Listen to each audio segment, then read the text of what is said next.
Hey, welcome back to another episode of Midnight Blue and Gold Launchpad. It's been a few weeks. We took a couple weeks off for the holidays and after the bowl game, but we do have some stuff to talk about. Expect a bigger episode coming up here in the next week to talk about season recap for football and what's going on with the transfer portal. But tonight we're going to do a quick rocket refuel and get some updates for basketball. So tonight I got Dan Rocketman Savage. What's up? What's up? What's up? And Pat PJ Spiller Jillick. Hey, how you doing, everybody? All right, so it's been a few weeks since we've done a basketball update, and Dan is going to kick it off here, and I believe start with the men's. Yeah, since we were last on, the men played Lords, which, if you're from the Toledo area, you know that was a blowout. One kid from Lords had a pretty good game against us, though, but we won't really talk about that. The most important thing is the men are 2-0 in conference play. And for a really young team, pretty impressive week against two of the not-so-good teams in the league, I would say. We defeated Western Michigan 84-79. But in that game, Toledo trailed by 16 points with about 15 minutes left in the game. And like on the ESPN percentage tracker, we were at 6.8% chance to win that game. But the home crowd came through, and Leroy Blyden came through. My gosh, 36 points from the freshman against Western Michigan. Hey, if you can get that kind of production out of a guard that's not Sonny Wilson, that's extremely impressive. So it was a really good way to start off conference play at home. Pat, did you get any eyes on that game? Yeah, I did. It was nice to see him do well. Todd Kowalczyk recruits Michigan in general and Detroit very well. And him being from Detroit Jesuit, he must have focused in on him early and hard because he's got some talent. I mean, for a true freshman to come in and dominate that kind of game. And then I think it was nice to see Parks get some solid action in. They're starting to, I think they're starting to come together as a team. It's looking a little bit better than the helter-skelter stuff we saw earlier in the season, in the pre-MAC season. I think the ball rotation is coming up a lot better. We're still, middle of the road as far as three-point shooting, but to see Sonny Wilson, I don't know if he's rubbing off on this freshman or this kid just came in with all kinds of talent. It's great to see. Yeah, no, for sure. Sean Craig was really the two-piece in that game. He had a double-double. And Toledo shot 4 of 25 from three, with Blyden making 3 of those. So that's not a very good three-point number in that game. But like you said, Toledo's been okay most of the year. Starting with 45% maybe. Yeah, so, after that, I was like, oh, Central Michigan's not going to be as good. We should handle these guys up there. And thank God we have Kyler Vanderjack playing against his old team, because without him, the Mount Pleasant boys would have nipped us there. But kind of like Western Michigan, we trailed by 16 really early in that game. We let their crowd get into it, and then steadily just clawed back. And before Western and Central, Toledo hadn't won a close game all year. We were getting killed by South Alabama, came back and lost by 2. We had some other games like Marshall where we were leading and then just absolutely blew it and got smoked. So this week we won 2 close games. Like I said, Vanderjack, 23 points, 6 of 9 from the floor. A huge game. Austin Parks, double-double. Toledo was 81% from the free throw line. A pretty dang good week to start off MAC play. Yeah, it was nice to see because watching on ESPN Plus, it was a Central Michigan crew that was calling the game, and they were very favorable. They were very middle of the road. They were praising Toledo's program and Kowalczyk and what he brings in, and the fact that Blyden has come out of basically nowhere and come on so strong. And they really like Parks. I like Parks. He's starting to get his game together. A couple double doubles, back to back. Hopefully we got all the garbage out of our system in the pre-MAC season. But it was the fact that they're 81% from the line in that game, that was huge. And Yeah, Belichick's teams are always great free throw shooting teams. they really are. And like one of the things on the rundown I hear are some stats. We're 21st in the nation in free throw shooting percentage at nearly 78%, which is incredible. Yeah, I think the week before they were 79, so they might have dropped. Yeah, no, we missed I think 12 in the Western game, which kind of Yeah. helped Western stay in that game. But we shot a lot better against CMU. It's just some more stats for this team, to date. We're 54th in the nation in assist to turnover ratio. That's something that Coach Kowalczyk really likes to see. He hates turnovers. He likes to, good passes, assists. Very consistent for a team like him. Another. What? A quick interjection here. Yeah. Nothing against Coach Bogus or the women's team, but maybe take a look at their assist to turnover ratio and see what they're doing right. Exactly. No, we'll get into that a little bit later. That does. Maybe she should step in the gym and watch Coach K's team practice a little bit. I don't disagree there. We are 330th in field goal percentage defense, though. The men are. So, so you're saying we have a chance. Yeah, that's pretty on par with what we've had the last few years. We're 287th in scoring defense, but we're 87th in scoring offense. So, we're scoring we're scoring 83 a game. We're giving up almost 79. Again, pretty on par for Coach Kowalczyk's teams. And we're 67th in turnovers per game on the better half. We're only giving up 10.6 a game. Now that's where Coach Bogus really needs to look in and see what the men are doing, because Sonny and Blyden are a good pair at not turning it over. And I think they're going to lead us to a decent amount of success this year. Kind of from what you've seen this year, what do you think would make this season successful? Not counting Cleveland, but just like kind of running through the MAC schedule. To me, I mean, every team sets their goals early in the season or preseason. You want to win your division if you have divisions. You want to win your conference. You want to win your tournament. You want to get to the dance. Those are mainly the goals as far as a team in the MAC. I don't care about the regular season championship. It doesn't make a difference to me. If we can finish third, if we can get in the tournament in Cleveland and do some damage, we need to get to the big dance. It's been 44 years or whatever it's been since we've been to the NCAA tournament. And that's for a Division I program in the MAC that is as successful as we are. That's pathetic. I agree. And it's not on Kowalczyk. It's not on any one person, but you look at the history of all the coaches that have come through in those 44 years. That's just sad. So to me, this year, they can do whatever they want with the regular season championship. I just want them to get in, do some damage in the tournament, and get the NCAA. If we finish top 3 and top 2 in the league, fine, that's great. That's a pretty solid season. But if we, again, get in those top 2 positions and fail to get in the dance, to me, that's a failure. Yeah, this team's really young, so I didn't have very high expectations compared to the past few years on the men's side. To me, I like that we have Austin Parks. He's starting to play better. He should be a good MAC center this year. Right. I think for us to be successful, he just has to be a double-double machine. And he doesn't have to score a ton, but 10 and 10 every game. We're going to have the advantage in the post most nights. Well, yeah, the guy from Western's 7 foot or Central? Yeah, Central, yeah. And he played great against him. Yeah, he played solid. He wasn't very aggressive, but he was a solid player. Well, when Parks went out, he kind of tweaked his knee or whatever. They went to him 5 straight possessions, and that guy got a layup every time. So obviously Parks was frustrating him when he was in there. But yeah, I just want to play decent in the post. I think we've got a lot of scoring from our guards. We're going to be fine there.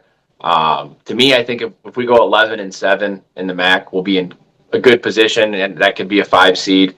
The MAC is really up this year on the men's side. I think Miami of Ohio, geez, they're undefeated. Akron's really good. And look Kent, at Bowling Green, UMass. It's a good knocking out league. the good teams. Yeah. So just you got to play consistent. They're gonna find themselves as the season goes on. They're gonna run into some tough games where they're gonna have to claw back from down 16, which they've proven that they can do. So Yeah, and that's a good thing looking in the long run, especially for a young team. They haven't been together that long. And if you can be down 16 in back-to-back games and come back and win those games, that's a good foundation to build on. right, and the schedule's only going to get tougher. We started off with two of the bottom half teams. Tonight, as we speak, we are at Northern Illinois. Northern's kind of in that same Central Michigan, Western Michigan. They're like 5-8 or something. Right. And it's the last time that they get to host us before they leave for the Mountain West. So that's a big game for Northern Illinois, I'm sure. And then Friday, the Miami Redhawks come to town, 6 o'clock at Savage Arena on national television, CBS Sports Network. Right before we turned it on here, Miami was up 2 on Western Michigan, but that's a really, really good Redhawks team. They're the best shooting team in the nation. So get out there Friday night. Don't have to worry about Indiana, Oregon on the football side. Just watch the men play, and then by the time they're done, you'll be able to catch the end of that playoff game. Exactly. If you go and watch the Rockets. Yeah, I think that'll be a really good test for the Rockets Friday. For sure. And I think before last year, we had won like 15 in a row against Miami, maybe 20. And then they knocked us off last year. They had that kid go off for 40. So he's not there anymore, thank God. Thank God.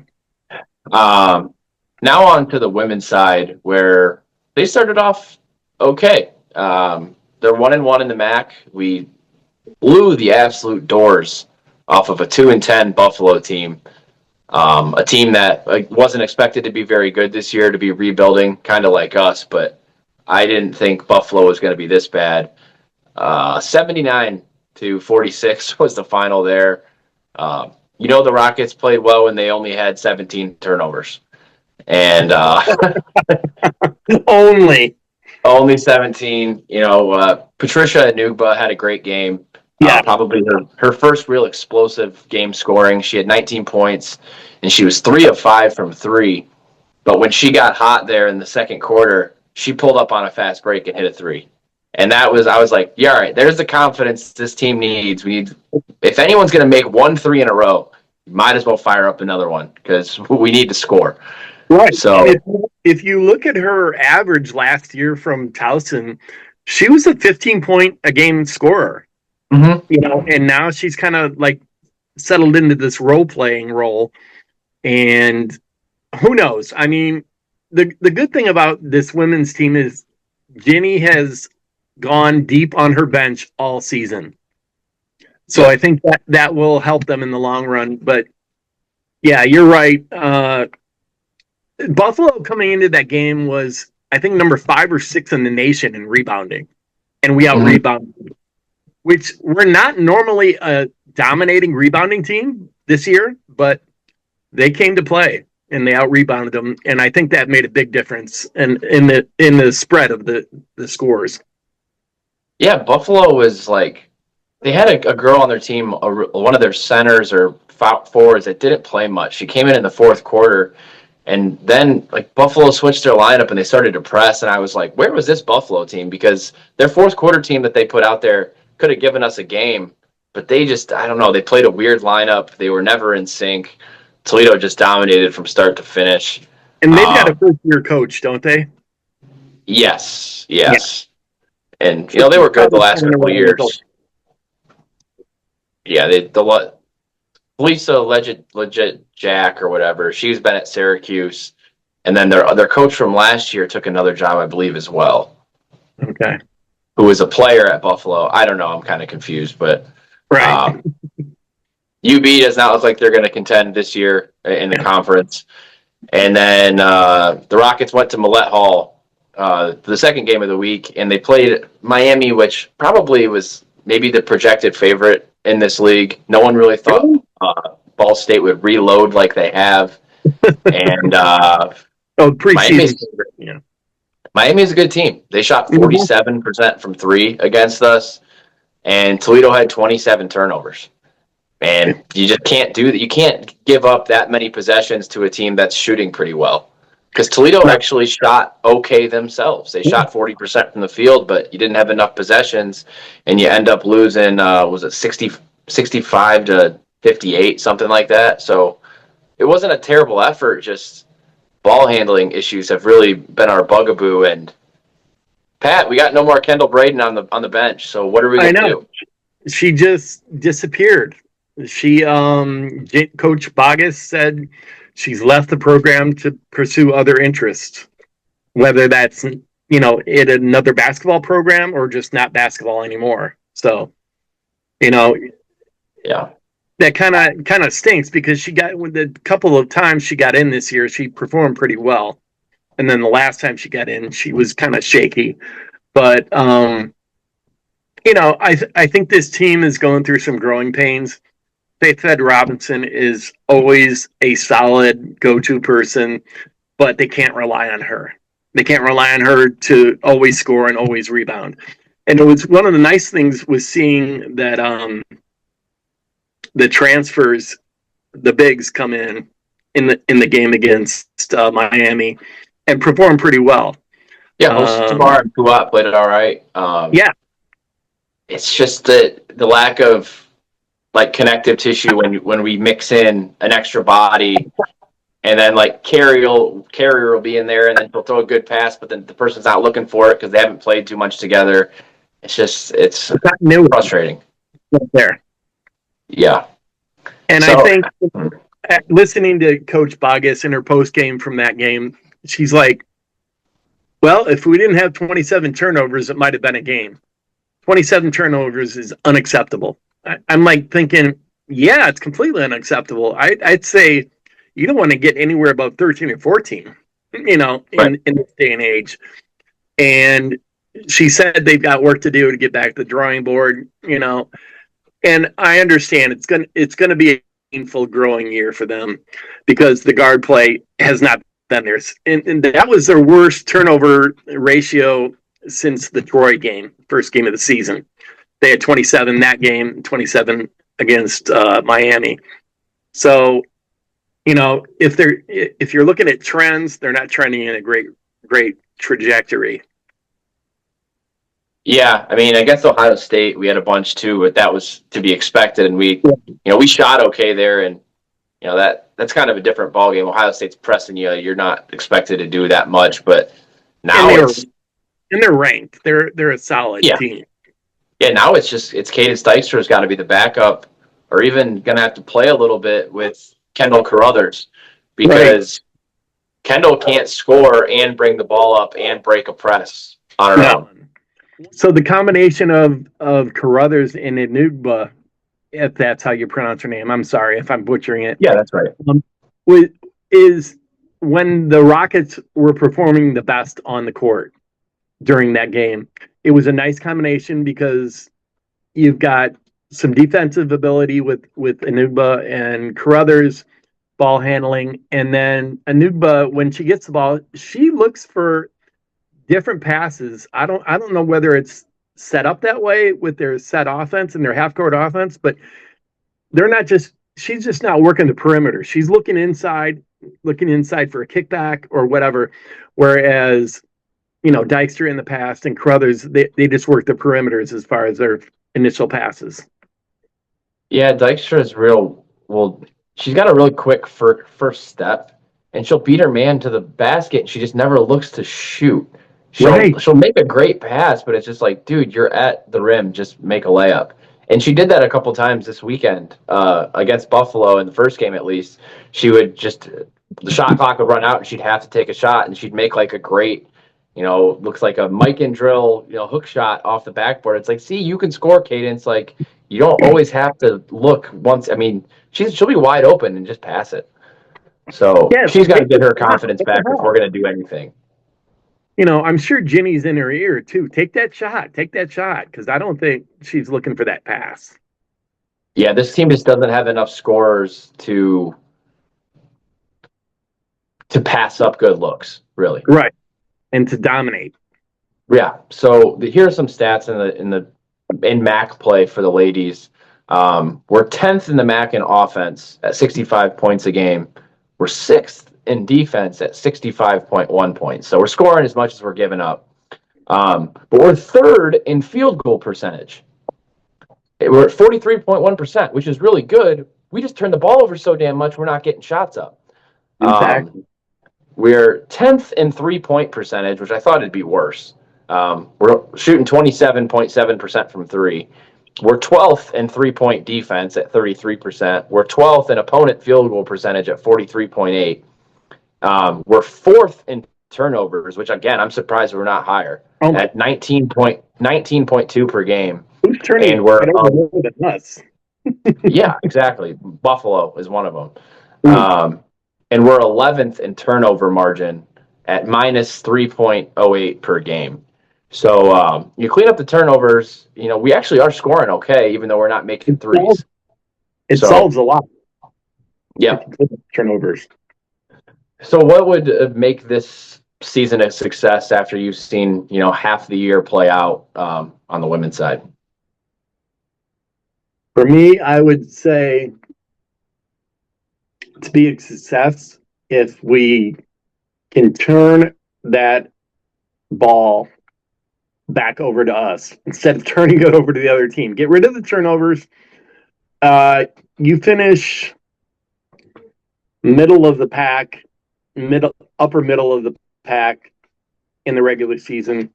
Get in the tournament, do a little damage, make some noise, and just reload for next year. I mean, honestly, I'm not looking for a lot out of this team.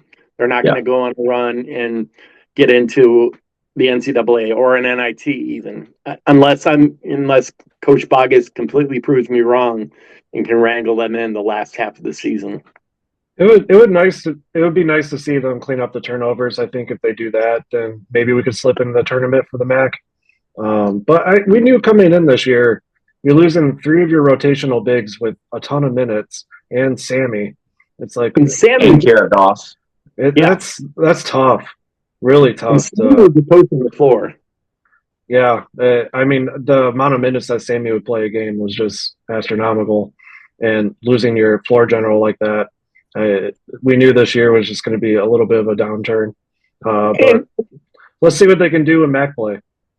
Truth be told, we've been spoiled a lot with the guard play that Tricia brought in for years. Going all the way back to their NIT run when they beat USC at home. We've had great guard play on the women's program side for a good 8-10 years. And so I think, we have a down year and all of a sudden the sky is falling. It's not really falling, but we got to clean up the turnovers.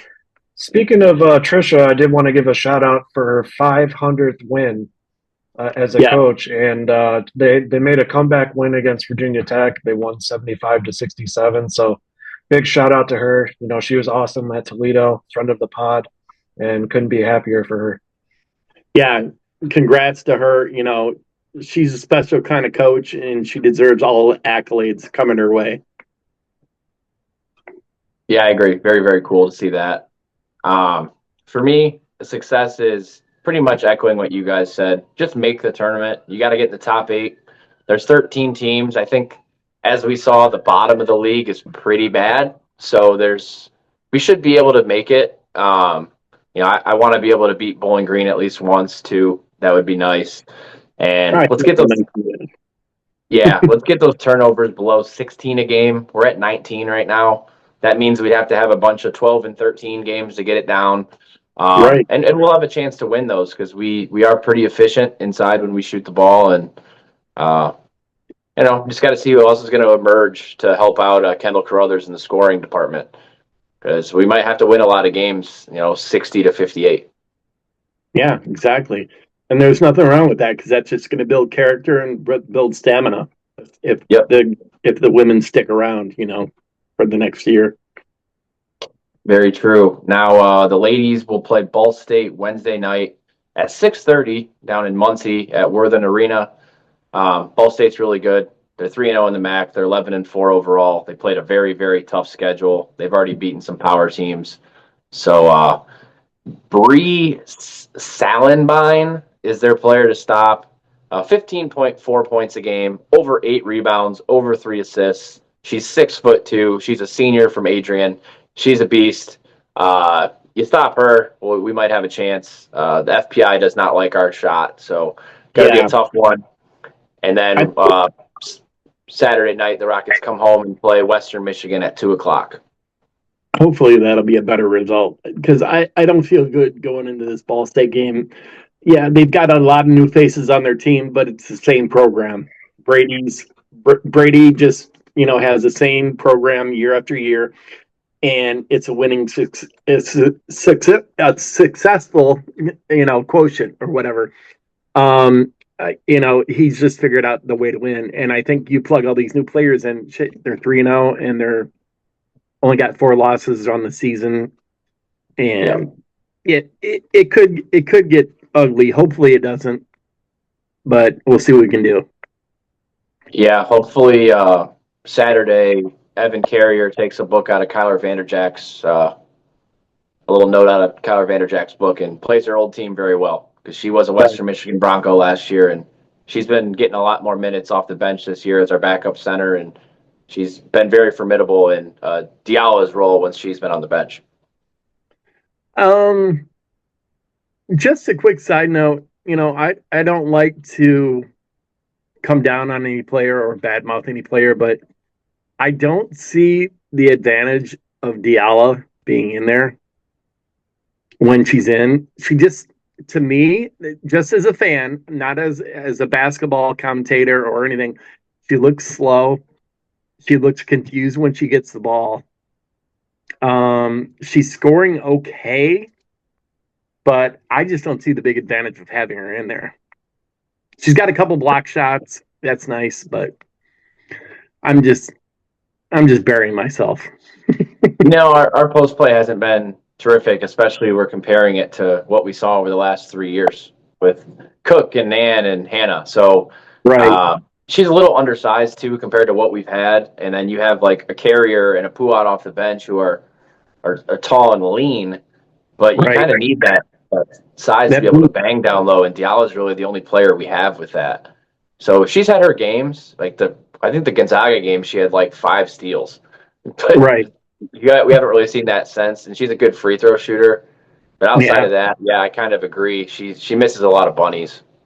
Yeah, and she's always top of the key. As a post player, she spends a lot of time at the top of the key, which I don't know, maybe that's the play that they're running all the time, but looking for the screen. Yeah, she tries some screens, but a lot of people get around her because she does not have a quick first step. And I'm, again, not coming down on her. I'm just saying what I've observed. Not coming down, but nonetheless. All right, I'll shut up now. Well, that's all I have for this week's refuel in regards to basketball. So. Yep. Take a look at us next week. We're going to do a season recap, do a little fall sports recap. Probably just going to hit on football and volleyball a little bit, and then talk a little bit about the transfer portal, all the coaching changes in football, a little NIL action. So it's going to be a pretty solid, more in-depth episode. Yeah, we might be touching on, we've been having some internal discussions on NIL currently, and just how, it's highest bidder, and we're seeing those numbers keep increasing season after season for your top players in the country. And where does the MAC stand in that? And what should we expect moving forward with this new coaching regime? And, what we're seeing right now with Candle at UConn. So, just look for that episode. We got a lot to talk about for end of the football season. And, we appreciate you guys listening. And one more thing, TOL. Yo.